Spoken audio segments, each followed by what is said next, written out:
loro istiqamah ala qawaidiyah ila kasih kaidah abwabul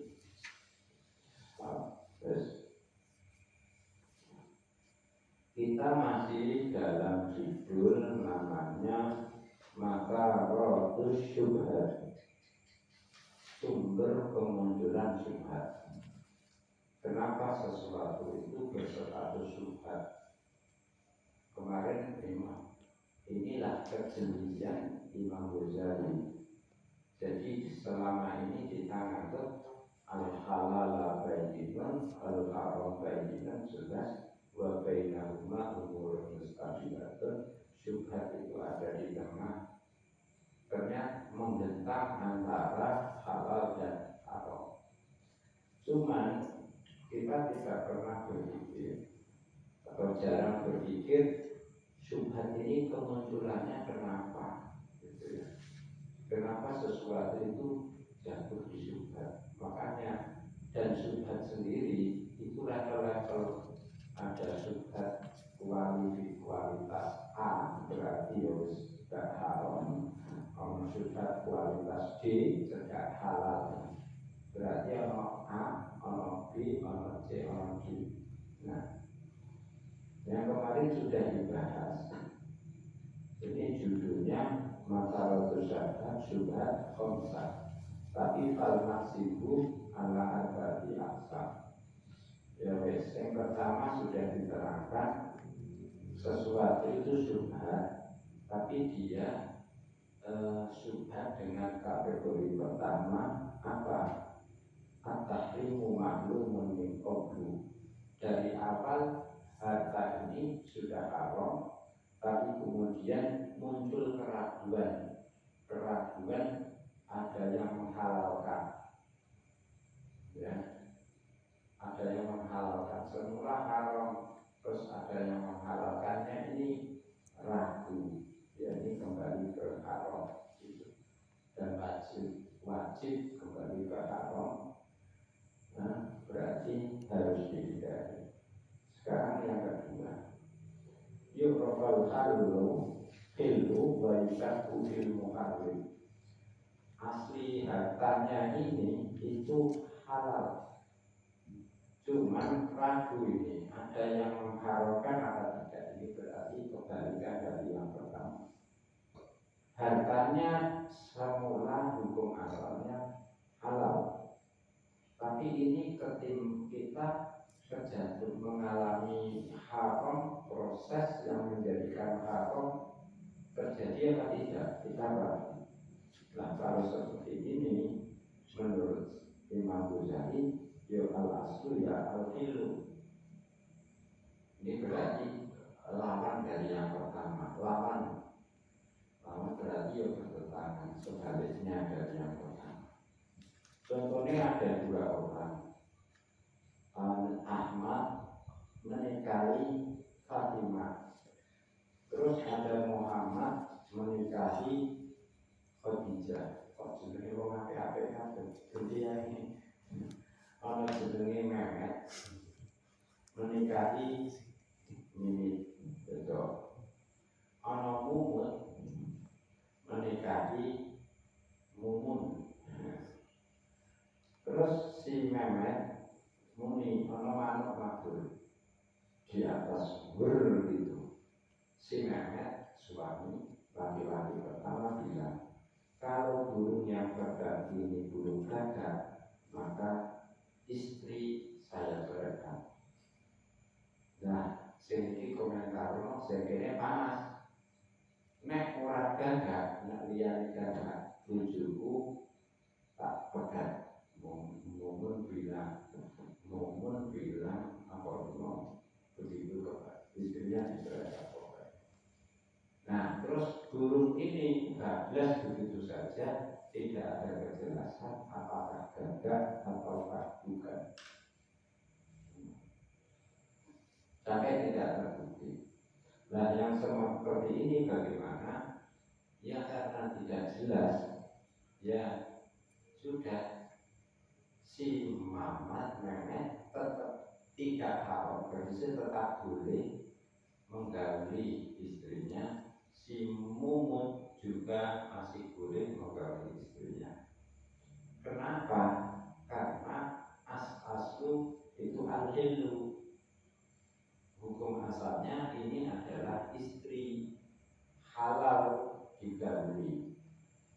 Terus kemudian ragu yang mengakibatkan haram, yakni diceraikan, ini ragu, diragukan.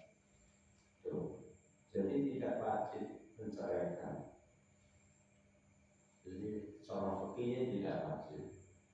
Tapi cara wira ini di atas fikih itu diceraikan saja. Supaya bisa menikah dengan orang lain, perempuan ini tidak serta was-was ragu, jaga tenang orang.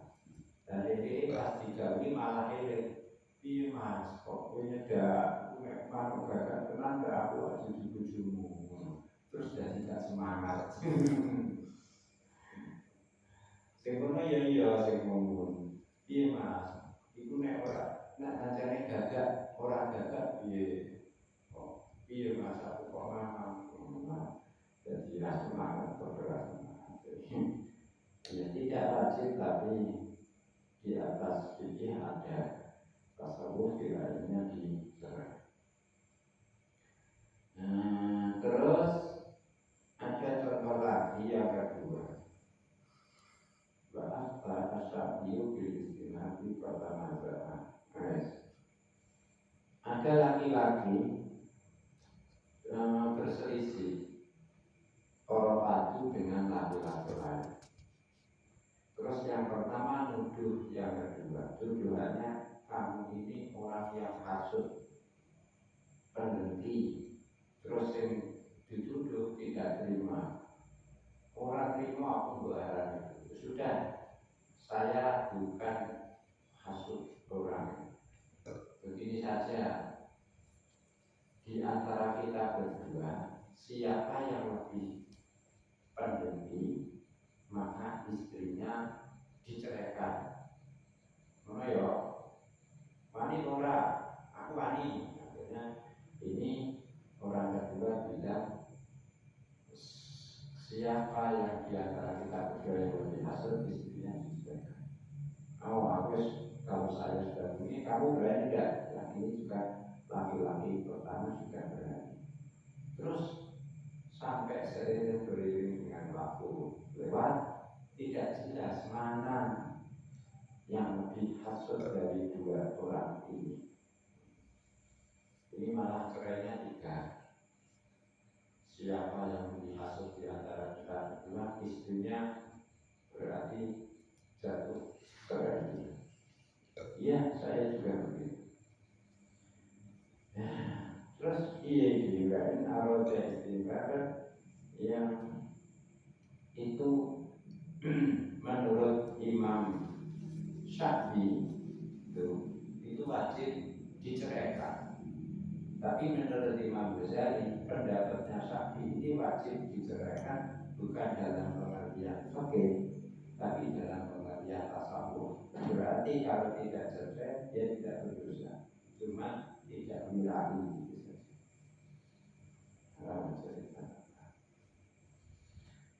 Kenapa? Soalnya ini urusannya tidak jelas. Seperti air, seperti najis, hadas, sholat. Urusan-urusan ini, air, najis, hadas, sholat ini, itu yang kita yakini tidak bisa dihilangkan karena kita ragu-ragu. Tidak wajib kita menghilangkan yang lain. Misalnya apa? Ada air, ini kena. Ya, hukum asalnya air ini suci. Terus kita ragu, najis tidak. Nah, tidak wajib kita mengikuti, menuruti keraguan kita. Ini dibantah, ini perdebatannya hanya karena tadi. Jadi Imam Ghazali mengatakan ida an yu'rafal hillu wa yushakku fil muharrim yu'tal aslu al hillu. Lawan dari al-kismul awal. Tapi contoh Imam Ghazali ini terus kemudian dikritik. Apa hubungannya si dua orang yang bersumpah, siapa yang paling asal di antara kita, istrinya harus jatuh sholat tiga?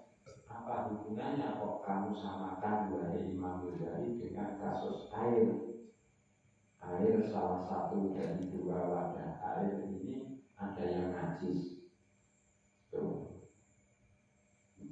Kok jenengan menyamakan, padahal tidak sama dua-duanya itu.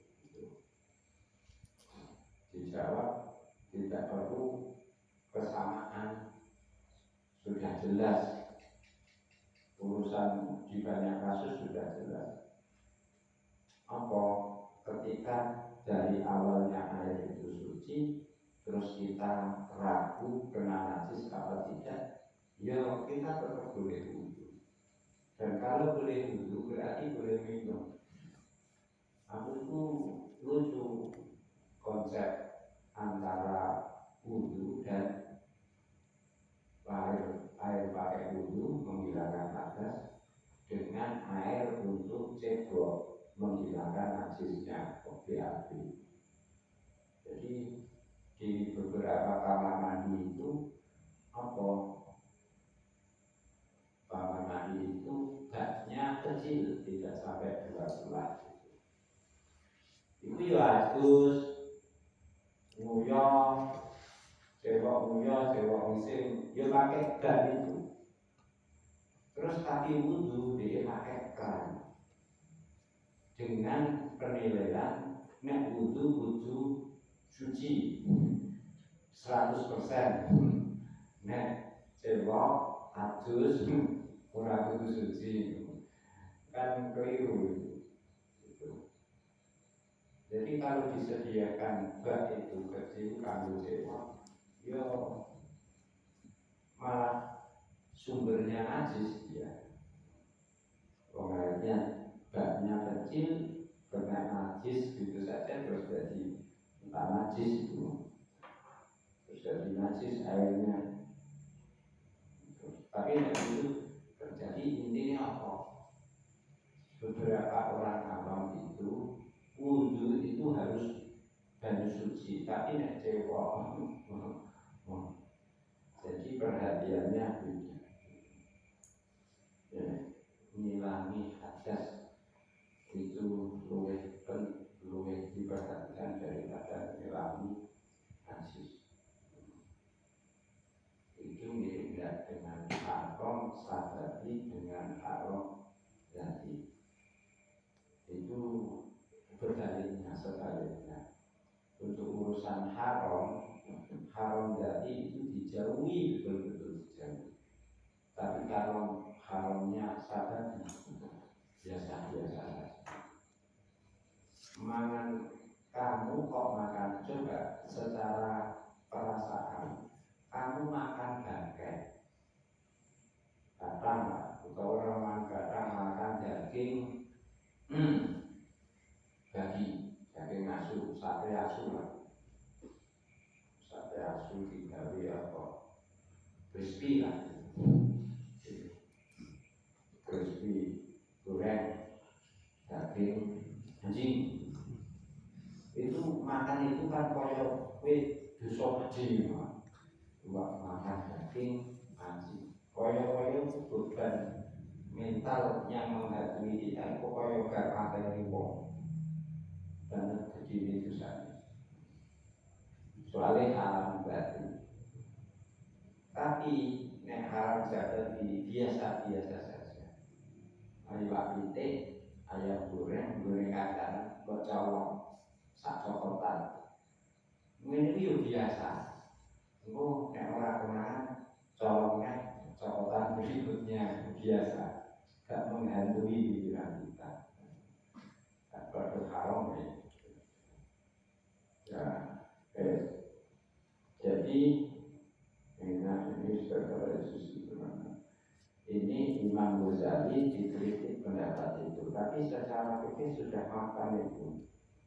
Jadi pokoknya Anda yakin ada air-airnya suci, kemudian kita ragu, ragu saja kok itu.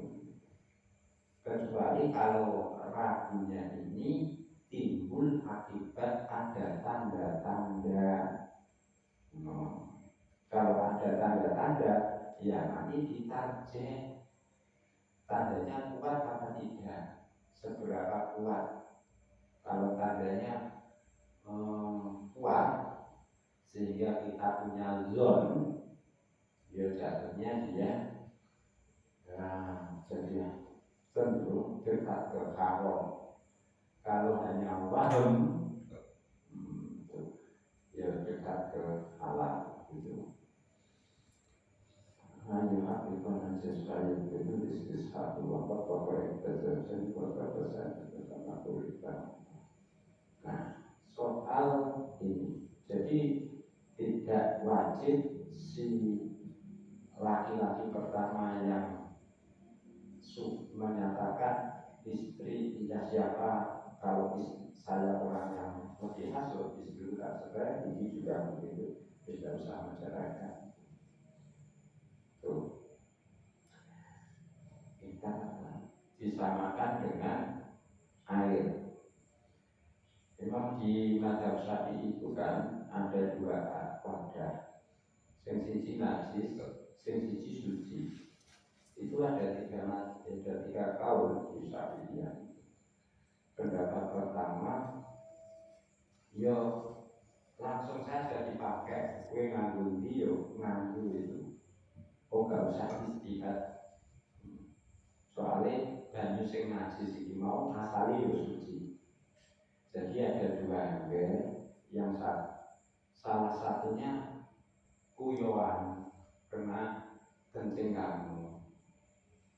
Dan terus kita butuh mau pakai, kan ragu mana yang kena kencing. Pendapat pertama mengatakan kan dua-duanya asalnya suci.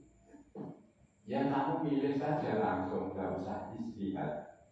Gak usah mencari tanda-tanda diaku gitu, gak usah. Ya langsung dipakai. Ini pendapat pertama tanpa istihad. Pendapat kedua, wajib dijauhi, dua-duanya tidak boleh dipakai. Istihad juga tidak boleh. Wes pokoknya dua-duanya harus dibuang, tidak boleh dipakai khusus.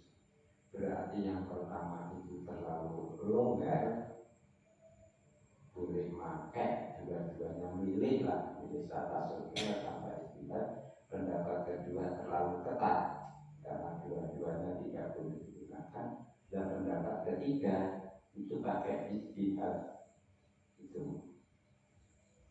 Nah ini yang sahih pendapat ketiga. Ya kita istihad apa? Ya diambil kok dia caranya.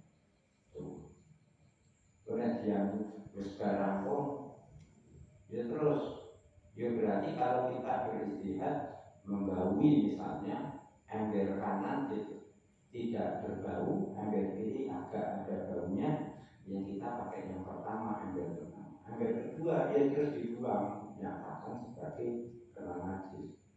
Orang kok terus malah yang pertama dibuang sesuk mudune kok ember sing kedua ini sing suci, sing pertama sing tak wudu ini sing najis. Ini ya konsisten. Ya. Panggilan yang kedua juga mirip seperti itu. Nah, ada dua wadah milik masing-masing dua orang. Saya punya wadah kembar dengan wadah sampean. Tapi jelas salah satunya kena najis. Nah, menurut ini, iya, malah boleh pakai semua.